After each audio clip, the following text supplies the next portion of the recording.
Nobody gives a about your content as much as you think they do. Why do I want to put a bunch of money into Facebook leads if I could just take that money, take my clients out to dinner and then they send me more business? What if some of those turns in the journey looked like? Ooh, I'm so excited for what we're about to create. Welcome back to another podcast episode of the Real Estate Video Blueprint Podcast with Tim, Macy, and Katie Day, your hosts. And today we are graced by the presence of a mountain climbing man. It was years ago though, so I don't know why we're still talking about it or why I'm talking about it now. Welcome to the show, Krys Benyamein. What's going on, man? I'm doing good. How are you guys? Thank you for that beautiful intro. I think that was like one of our best pre-pod banters. Like I think the crowd probably would have enjoyed our conversation we just had. So now we got to try to tune up and have a good conversation now that we're recording, you know? Just to fill y'all in, Krys Benyamein, when he hopped on the pod, was on a conversation with a client, longtime client,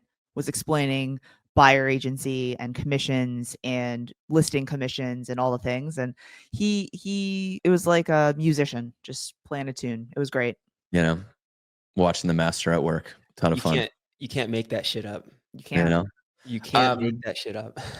Krys, I want to start out. I want to get right to it. And one of our themes this year for REVB is chapters. And so many times people go to an event and they see Krys's chapter 37 and they just want to skip right to that. And so this year we will really want to highlight people's different chapters so you can kind of figure out where you're at and hopefully find things you connect with more so you can get further along on your journey.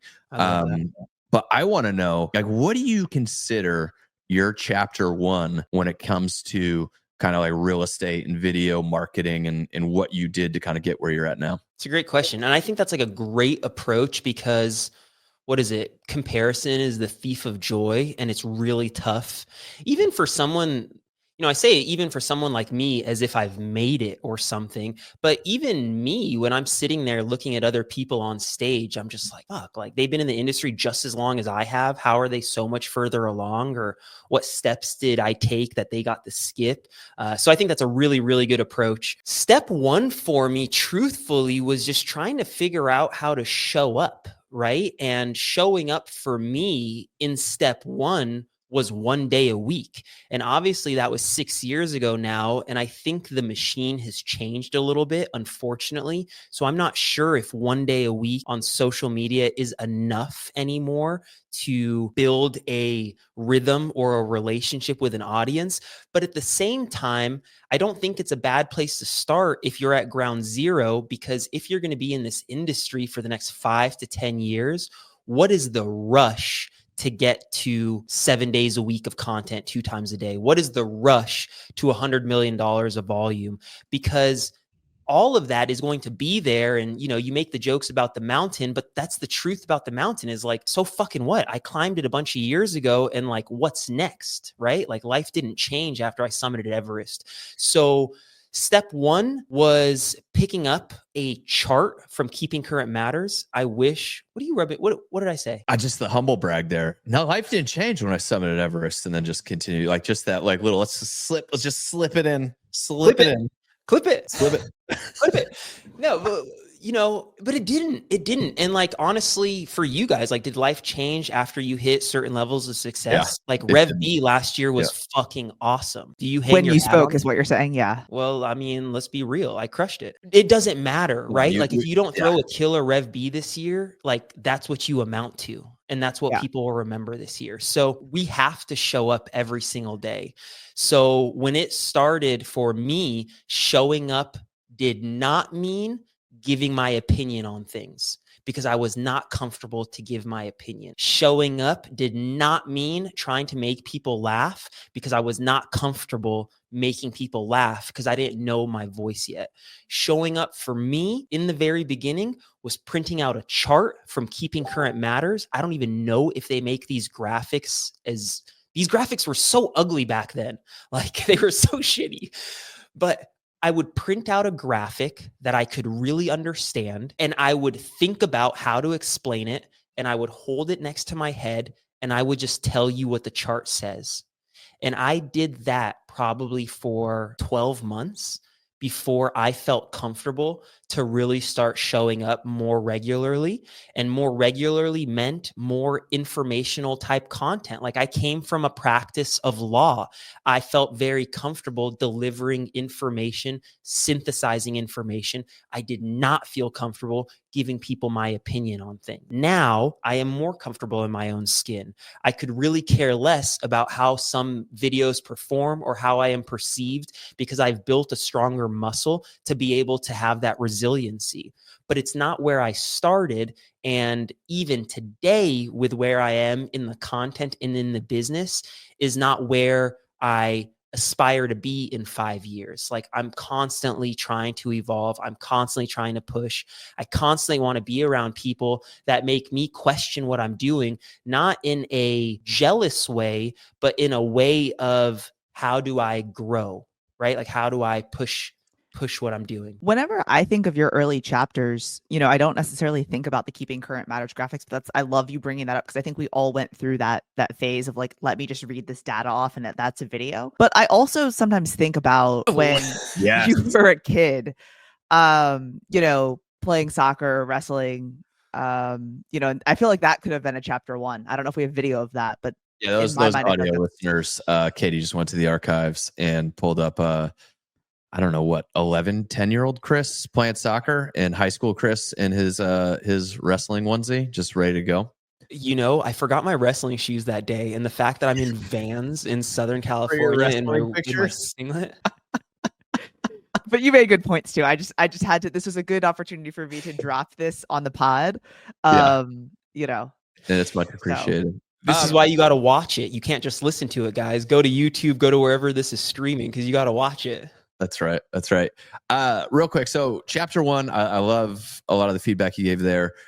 Now I'm going kind of all the way to the end. Where your business is at now, how has all this content you've done over the years, how do you see that play out in your day to day, in like how business comes in, how interacting with clients is, like how has it impacted your business in the chapter you're in now? Yeah, it's a great question. It's impacted it in a variety of ways. And I don't know if I was going to start over today, if I would do it exactly the same. So it's the beginning of 2025. Obviously 2024, all of us audited our business.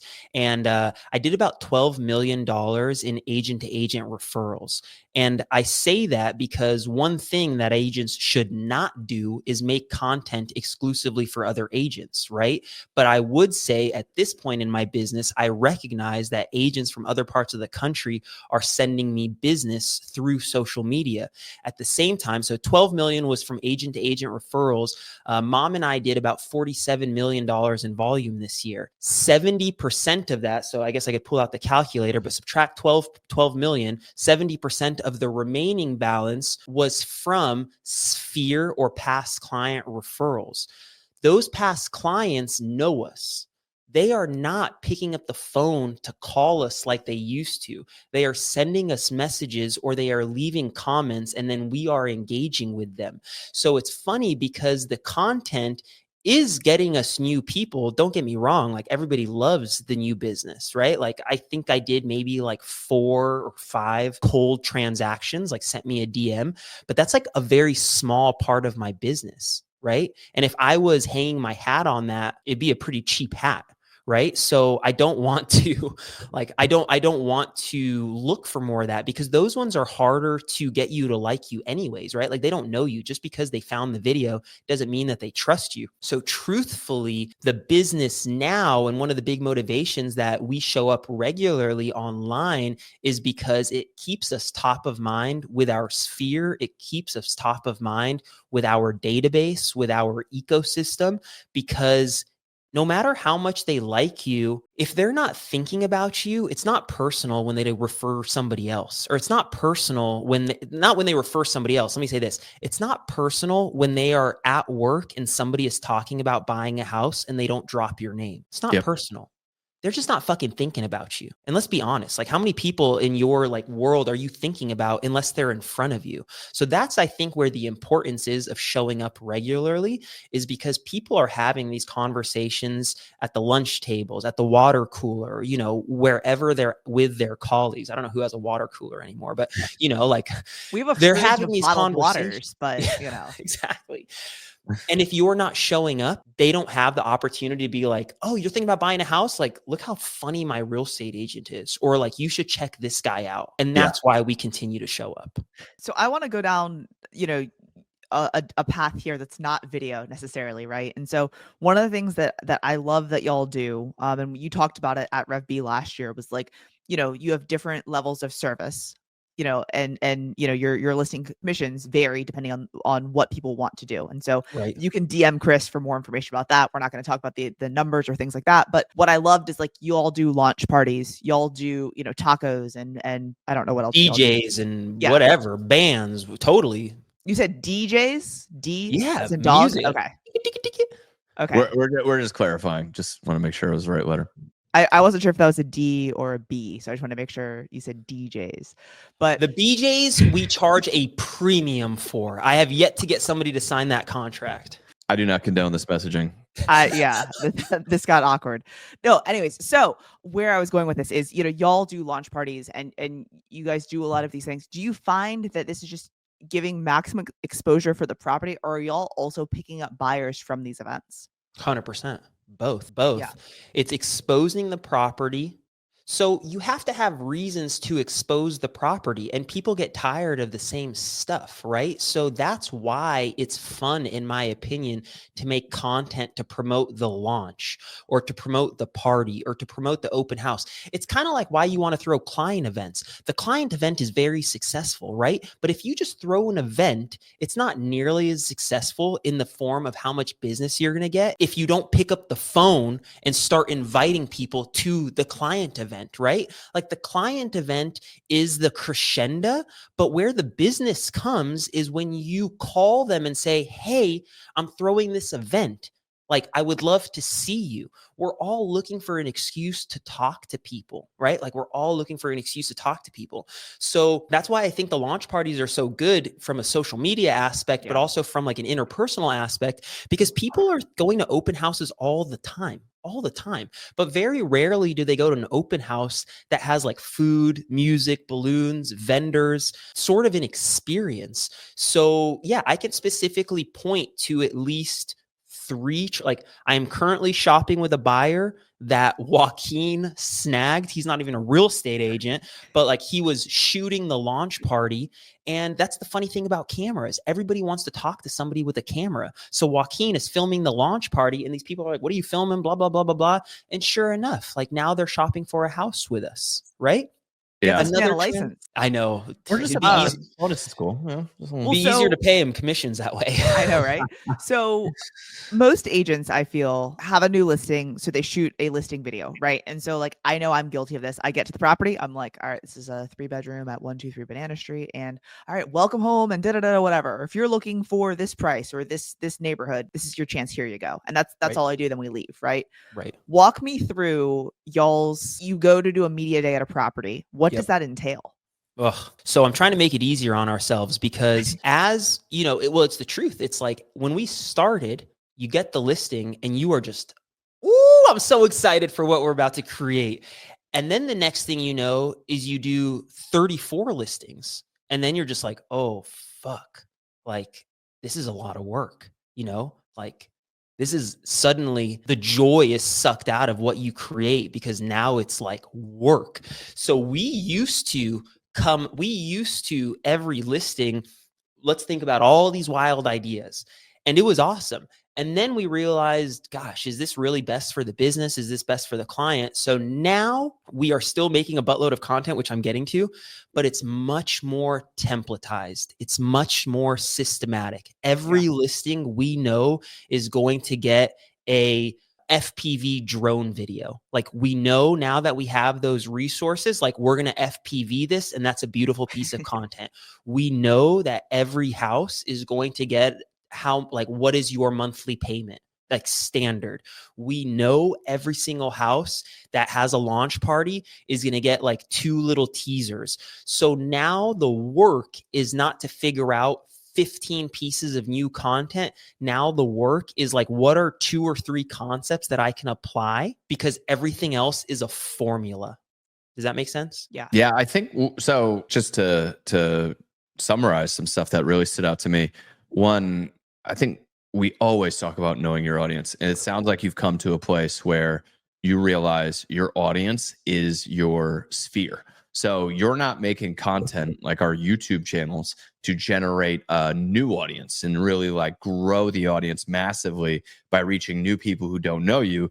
You are using your content to stay in front of your sphere. And I love that you have that clarification, because we've gone back and forth, I don't know, a year or two ago, about how do you make your content to try to organically grow the local audience and all that other fun stuff. And now you've kind of figured out what works. And so one of the biggest challenges for agents is figuring out what direction they want to go. And the more you get clarity on that, the better. Right. The other piece that I love, being somebody that watches your content and knowing that you have this menu of listing packages, and knowing that, you know, I don't know, what is it, 4% listing at the top?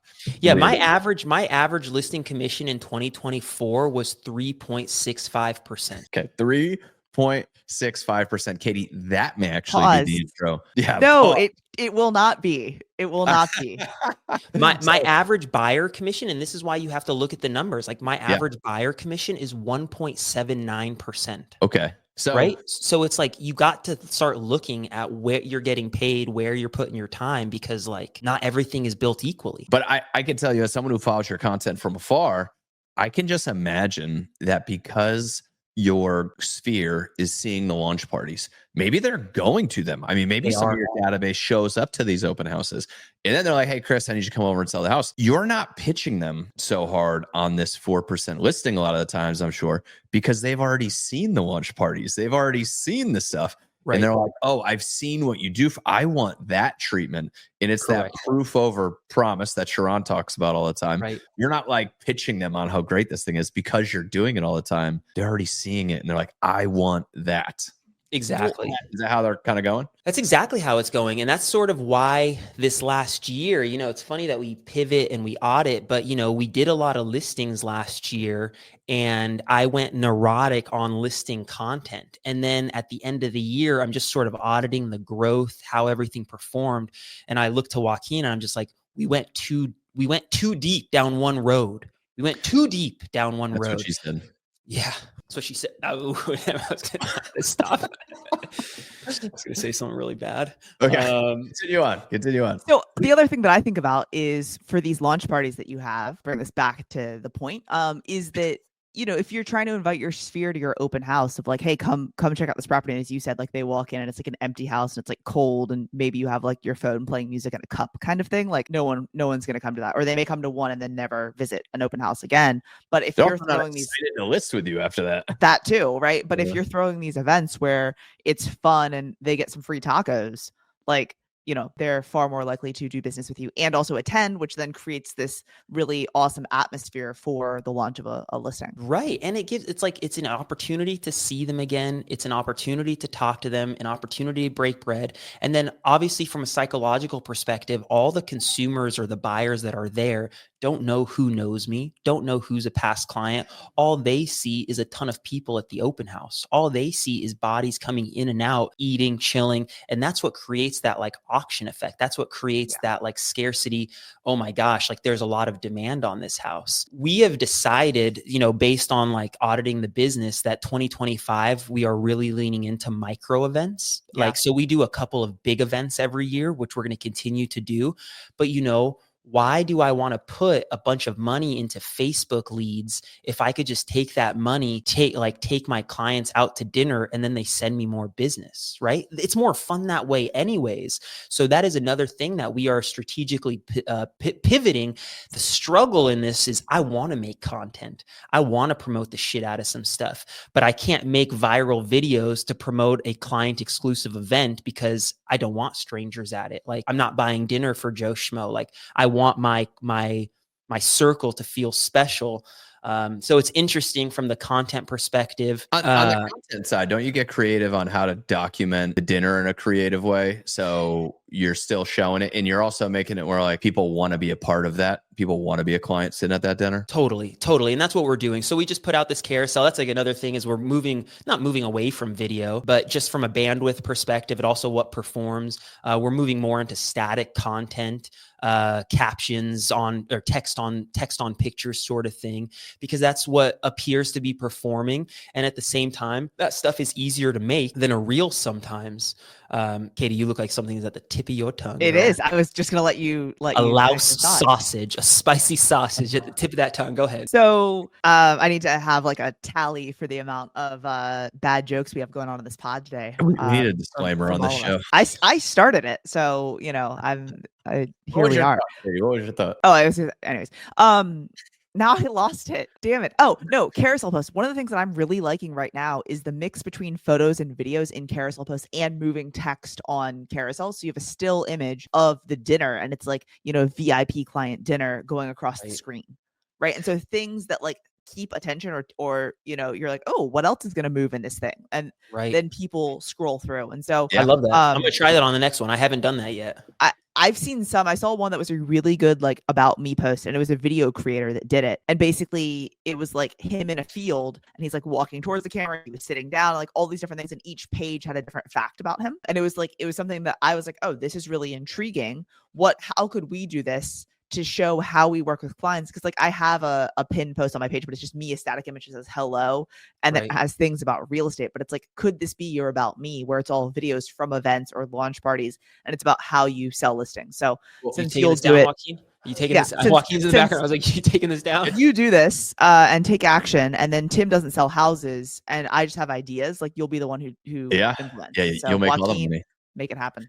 If it's a little old now, but I mean, what was it, a couple months ago, Katie? I mean, Instagram put out that they are pushing carousel posts. And one of the fun parts about carousel posts is that if you put 5 images up and people don't engage with that first one, they are going to show them the second or the third one the next time around. And so they give your carousel posts a lot of times 2 chances to get engagement from your following. And so carousel posts, I think, are really solid. I think with the carousel or with the photos, I think that's part of the bottleneck sometimes is it takes so much effort to come up with copy. Like copy is so underwritten or undervalued. Yeah. And that's a lot of effort, like that's a lot of effort to write copy. So sometimes I find myself in this position where I'm like leaning on a video because I don't want to write the carousel copy or put the text on screen. But truthfully, like what I'm just recognizing now is that the effort's going in somewhere. So what do you want to make your thing? You know what I'm saying? Like what kind of, like there are very successful real estate agents. Like I look at some of these luxury agents that have the worst social media presence. Still crushing it. Still annihilating. And they're going to continue to annihilate because there's just a million ways to skin a cat. And I think what like you guys have done well by building Real Estate Video Blueprint in this audience is that this is the audience that wants to make video the way in which they do business, right? And I think the challenge with that is everything sort of gets you to a certain level until it won't get you to the next level. And I like that we talked about like chapters because I think people do look like, I definitely look at like Ken Posick, right? Or even Trey, who's killing it on YouTube now, or Dan Parker. You look at them and you're just like, how do I be like them? And you think it's exclusively from video, but those guys are running businesses that have a lot of other things happening behind the scenes. And I think that is sort of the struggle in new agents or even like seasoned agents that I don't think seasoned agents think video works like in isolation, because you could sell houses making videos, but I don't believe that you will sell as many houses if you only make videos and like only post carousels. Like I think those things have to get turned into blogs. Those things have to get turned into emails. Those things have to be like a reason why you call people. Like we still got to talk to people. And when you do what seems like exponentially more work, you just get more results. It's similar to what you're talking about with the fact that you're doing these mega open houses and these big launch parties. And you're like, dude, and you're making all these videos and you're doing like, that sounds like a lot.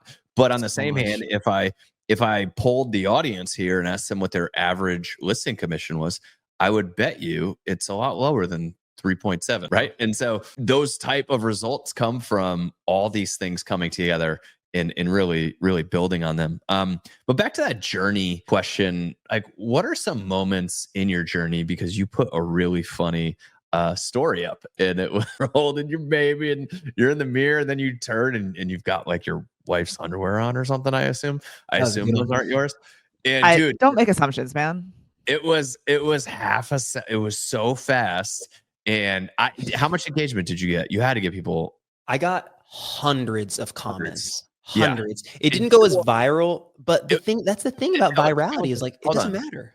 But that was a story, right? That wasn't a reel. No. I posted it as a reel. Okay. I don't know what it's at now. Now I'm curious. I want to look it up. Yeah. I'm trying to pull it up. It got hundreds of comments. I always say it, Krys, because when I DM'd you, I was like, oh, dude, like whatever. I don't know. I said something. And you said, I'm going back to funny. Yep. And it makes me laugh because one, you're hilarious. So when you are funny, it works. But it also, though, like you went away from it. And so we're constantly taking left turns and right turns. And so I just like want to know, what if some of those turns in the journey looked like? Like, what does that look like for you? Because I do feel like people are constantly in this decision-making mode of what direction they want to go. And sometimes it stops people. Right. So at that time, towards the end of the year, Joaquin and I were auditing everything that we were doing. Part of the audit is not just performance. Part of the audit is like, how do you feel and how do you enjoy what is coming out? And transparently, it began to feel very mandatory and it felt very just doing it because we had to, not because I enjoyed it. And I feel like the universe, the algorithm can almost sense when you are doing things for the purpose of just showing up versus doing things for the purpose of like getting value out of it or knowing that people are going to get joy out of it. So Joaquin truthfully was the one that was like, what if we just try for a month putting out just funny stuff again? You know, like we can put some real estate spins on it, but like, let's just do this and see what happens to sort of like rejuvenate us. And I was a bit reluctant at first and I was like, fuck it, let's do it. And what it reminded me of was that whether it's funny, educational, entertaining, motivational, inspiring, the purpose is to get people to interact with you, period. It's up to us as real estate agents to steer the conversation or inject into the conversation what we can do to help people with their real estate needs. It's not up to them to come to us. Like, it's up to us to start these conversations and then take it where we need to. So when I look at that one had 8,000 views, almost just under 8,000 views, 133 comments. It's a lot of engagement, 336 likes. My best post ever? No. My worst post ever? No. But the amount of conversations started from it, tremendous. It's up to me to take those conversations from the comments to the DMs to a phone call. And that's where I'm finding myself with what I'm doing now, putting out more humorous stuff, is that it's like this last one that I put out yesterday, crushed. And yeah, there are a lot of real estate agents that commented, but I could not believe how many of my clients commented. I had like 2 clients that were like, I like you, Krys. Because that's what I said. I was like, my clients sort of like you. And they send me messages. They're like, we like you, Krys. And I'm like, boom. Out of curiosity, when you told Paige this idea, was she like, I'm all in? Or was she like, God, okay, I'll get in the video? I'll be honest with you. I'm not entirely sure Paige knew what I was going to do because it was Christmas morning and that was very authentic. I was like, I'm going to need you in this video real quick. I just need you to say like Merry Christmas. Right. So I literally like filmed it myself and it was perfect timing. I was like, I need you to just be kind of right here in the house because this is how long it's going to take me to get from the bathroom to the hallway. And I mean, Paige is a ride or die. So some things that are too over the top, like I've made some content, very little content that's never surfaced because Paige was like, it's bad. Yeah. But for the most part, she knows that it's like in good fun and pretty supportive of it. The thing I want to go back to, though, is there must have been some point, or maybe there wasn't a specific point, where you decided to do less funny stuff. And like, what was that decision-making process? It wasn't specifically to do less funny stuff, but I just took Instagram as my megaphone to push my real estate business. And I forgot the social aspect of it. And that's obviously what all the big wigs and experts are saying now is it needs to be more authentic. It needs to be more personal. But let's be honest, like, if I post a video or a picture of my baby or of my wife, it will always do significantly better than my best real estate idea, because there is a social dynamic of this. And that's where I got stuck. And that's where I would give people advice is, are you selling too much? Like, I thought that's what I had to do is, I want everyone to know how much business I'm doing. I'm doing all these listings. Every listing gets a gazillion videos and I'm going to push them all out.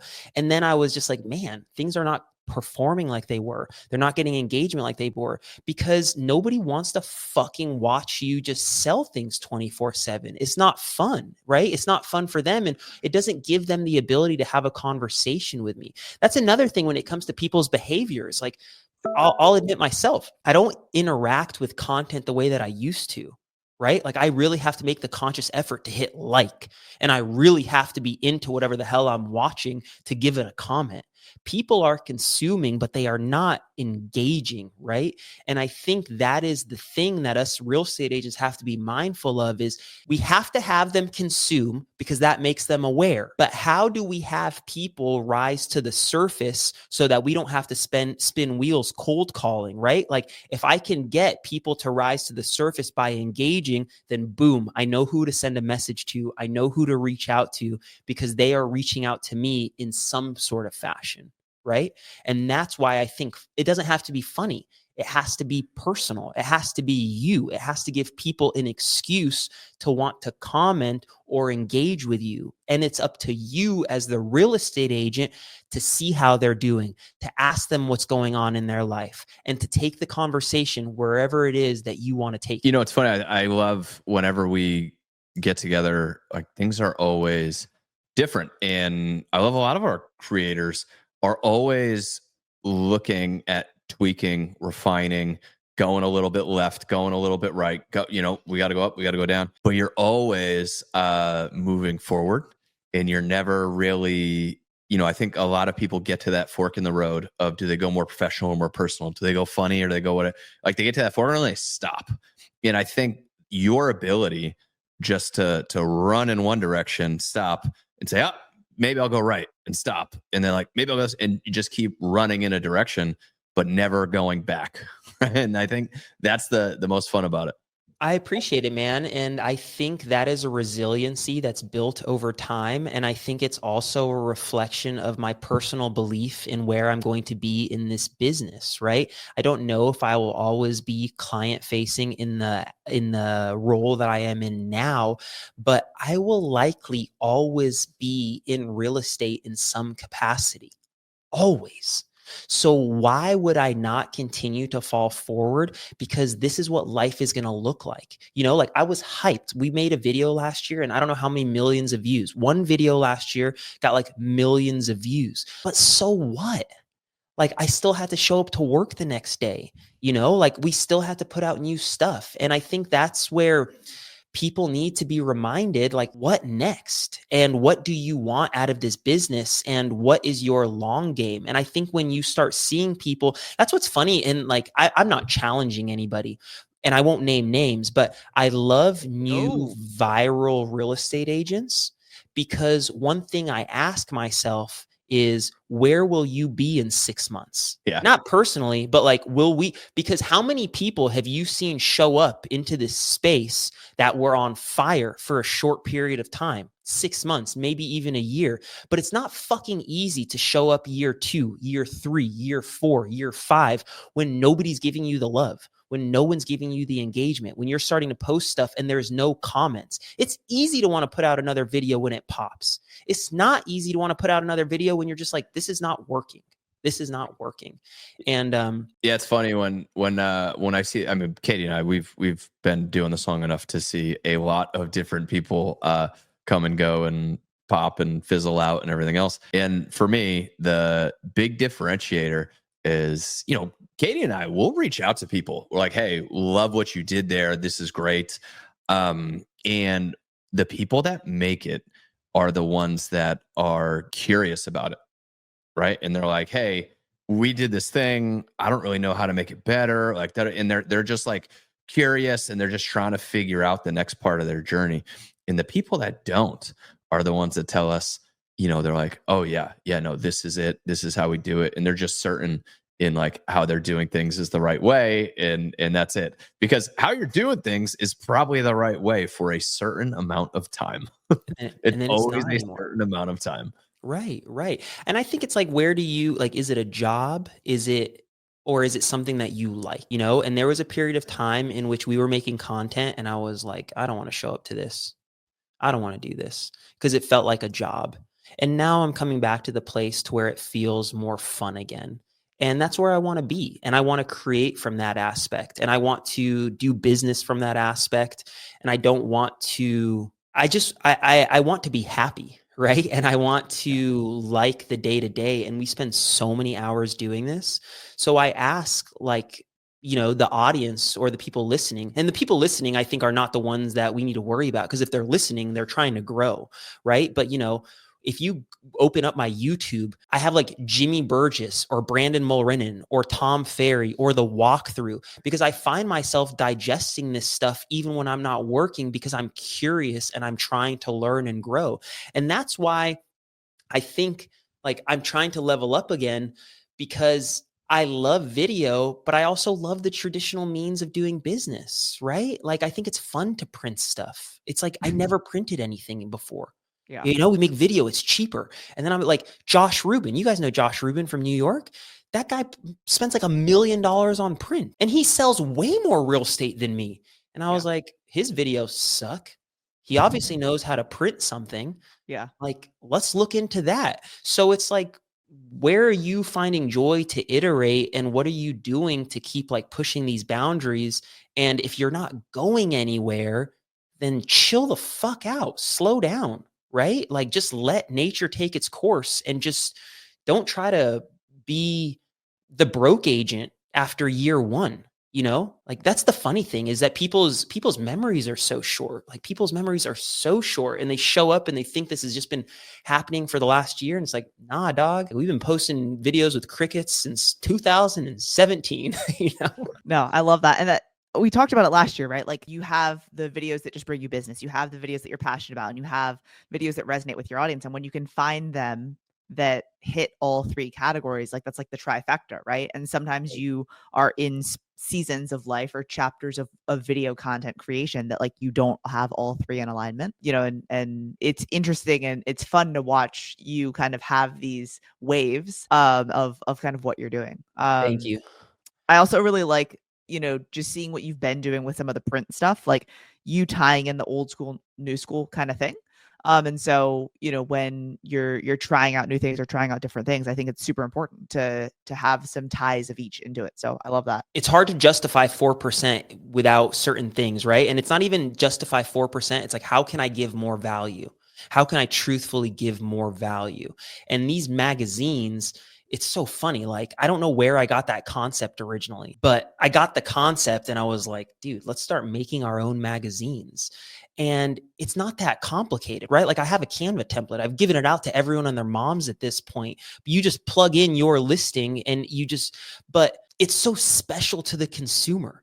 Like, my house is on this magazine, or you drop it off at a neighbor's house and it says like the city on it. So they're more interested than if it said like the address of the neighbor's house, and I just think it's fun, right? Like, creative doesn't just mean video. Creative is creative. Creative is in the way that you overcome objections. Creative is in the way that you find a reason to call somebody.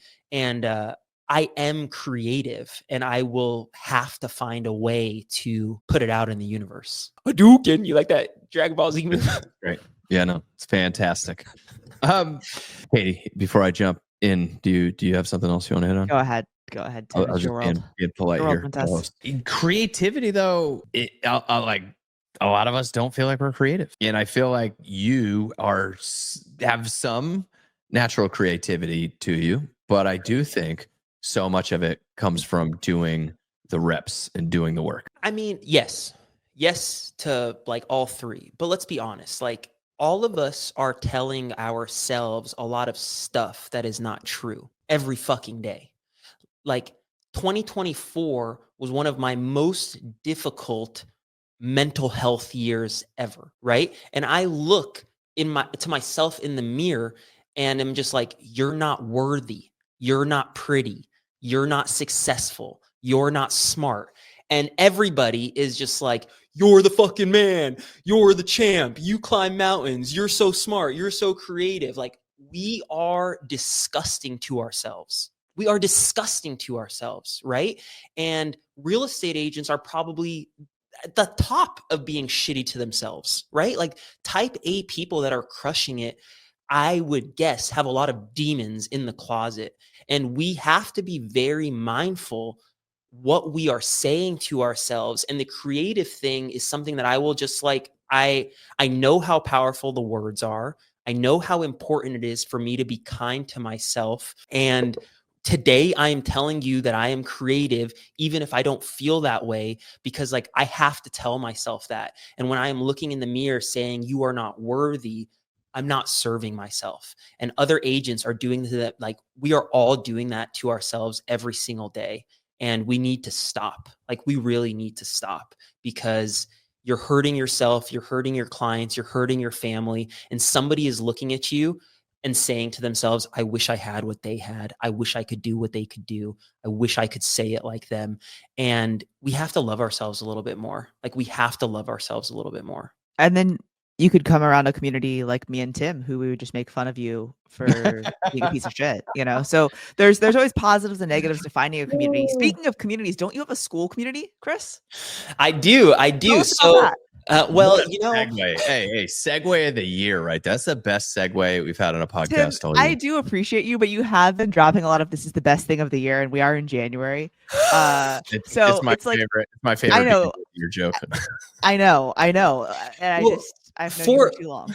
For the audience, I would like, if they don't know, the three of us have a relationship outside of this. And I don't think it's easy to have this kind of discussion or talk if you don't have like a relationship. So for whatever it's worth, like Katie, Tim, and I know each other very well, which is why this is so much fun. We love each other is what he's getting at.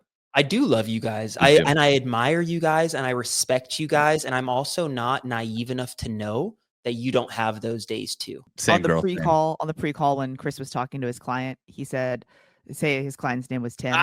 He's like, dude, Tim, I love you. And the client goes, thank you. So anyways. Well, let's be clear. I said, Tim, I would never fuck you, but I love you.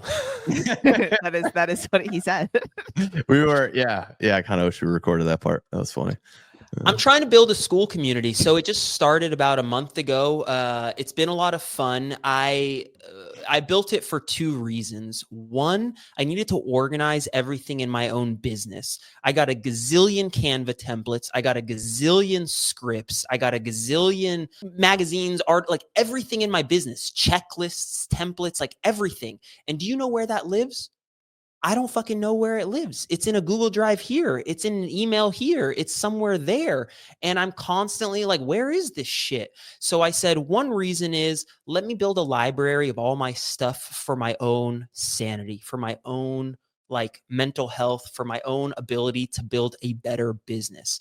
The second reason is I love this community. I love real estate agents. It's like I would have never guessed that I cared about our industry so much. So to put out content, or really more importantly, have a place in which I can talk to people 1v small group or 1v1 and have people reach out to me personally to help them with their business, I never thought would fill up my cup so much. So I've been sending, could you guys hear that burp in the mic? I'm sorry. No, actually. I've been sending a weekly email without missing it for 2.5 years now, every single Saturday. And when I see people put into action the stuff that I'm doing, I mean, I don't get paid a commission off that, but gosh, does it fill up my cup. Feels good. Yeah. It feels good, don't it? Like just yesterday, so I collaborated with this woman I'd never even met before. That shit's living on my page now because she ran with an idea I gave her from an email that I sent, and it made me feel good. So the school community is my vessel, my vehicle to get to do that more and more. And we're just getting started, and it's a lot of fun. I I love that. it. I One love of it. the things about collaborations is that Tim does not like to be added as a collaborator on a post that he's not a part of. And I may or may not have mentioned that on a mastermind yesterday, and everyone went back to old videos of listing videos in their market, Nashville, Greenville, Charlotte, North Carolina, and added him. And so I was hoping to hear something from him about that. But just, Tim, if you were wondering why you're getting so many tags yesterday, that's why. Somebody just brought that up to me today, and I did. I got tagged on some bowling alley video and some others. I'm like, why are you collabing me on this random video? But look, but you got to make me defend myself a little bit. It's what we need to talk about is Krys and the impact that he's having on the community, and it's great that he's providing value to people and they're implementing. And I love when people implement and create content. All I'm saying is people. Krys, would you agree? People collab you on stuff that you're not in. They'll make some video and you'll get a collab. Like, why would I accept this collab? I'm not even in this video. But then it's awkward if you don't accept it. It's like a whole thing. It's tough. There's so many social politics. I mean, I know Katie's joking, but I kind of agree with Tim. I went back and forth him and Han with this lady yesterday, whether I should do this or not. You know what you can do? What's remove it unfortunate later. Is she'll probably listen to this and hear this, but you can accept the collab, but then you can remove it from your grid. Yes, that is a great tip. I did it and I re-added it and I took it down and I redid it. And Shane Bergman actually just added me on a collab that I'm not in the video because I commented that I was upset that I wasn't invited to be in the video. So he gave me a pity collab. So I don't know if that's Pity something collab. Those are good. Those are always good. Yeah. It's funny. So you guys know Derek Gregory. Of course. Unfortunately. Yeah. Well, I mean, he is if you go to Derek's page, the guy doesn't follow anybody. And I respect his approach because his feed is only people that he really knows. But at the same time, I'm like, Derek, there's a little bit of social etiquette and this is a little fucked up, man. Yeah, he's got none. Yeah. You got to give and take a little bit. So I don't know, to each their own. It's their own platforms. I totally get you too. Oh, that's funny. That's funny. I love it. Well, Krys, Kate, you got anything else? Or are we gonna he does only follow 76 people. Oh, that's funny. You almost have to try to be under 100. I'm interested in who the 76 are. I'm gonna I'll but it's different out. But I see the back and forth because scrolling through my feed sucks. Yeah. He follows me. Oh, one of the 76. That's big time. Let me see if he follows Tim. Hold on. We'll share a screen. Don't do this. Don't do this. Krys, finish your thought. Well, to each their own, but I scroll through my feed and I don't do this. Nothing. That's awkward. Tim Smith. Oh, no, all good. I don't know anybody in my feed. I know some people, but I don't know a ton of people in my feed. So from one respect, I am kind of this kind of sucks what is going on. But at the same time, truthfully, from a human perspective, and this is not the point at anybody doing it differently. When I meet an agent at an event and they ask to follow me and I follow them back, and I'm not trying to say I'm a big deal. I'm the furthest thing from a big deal, but they're fucking juiced that I'm following them. Bro, how much does that take out of my life to give them the follow? And if that makes their fucking day, you know what I mean? Will you follow me, please? Come on, girl. I got you. I got my post notifications on for you suckers. I got the chime, the ding. What's wild is if you have those turned on for Tim, you probably never get any notifications that he's posting content. I just don't want to bother people that have post notifications turned on. You know what I mean? Just trying to be polite. Well, I follow him for different reasons. All right, Krys, listen, awesome interview. We love spending time with you. Likewise. What is the last thing you'd want to leave people with? Oh, I have a better question. Oh, okay. Screw me then. I'm out. No, thank you. No, thank you. I would never screw you. My question is, what's the best piece of advice you've ever been given about creating video content? Just hit record and post it. Post it. That's where I think Instagram, this is not the mic drop that I wanted, but that's kind of why I think the whole trials thing on Instagram is bad, in my opinion. In my opinion, trials on Instagram, boo-boo. Because I don't think that you should, boo-boo. I said it. I know you feel differently. I talked to Ed about you guys talking about doing the trials, and I just said. You want to know what I did? I just created a new fucking account. So now I have 2 accounts. That works. I get what you're saying though, Krys. It just gives people more opportunity to overthink things. Correct. Yeah. And But like if you want to leave people with one thing, what would it be? as far as video content goes, I would say just show up, just do it. Hit record, post it, audit, hit record again, post it, audit. And nobody gives a fuck about your content as much as they think they do, as much as you think they do. Let me say that again because that's a good one to clip. Nobody gives a fuck about your content as much as you think they do. You're a scroll by while they're sitting on the toilet.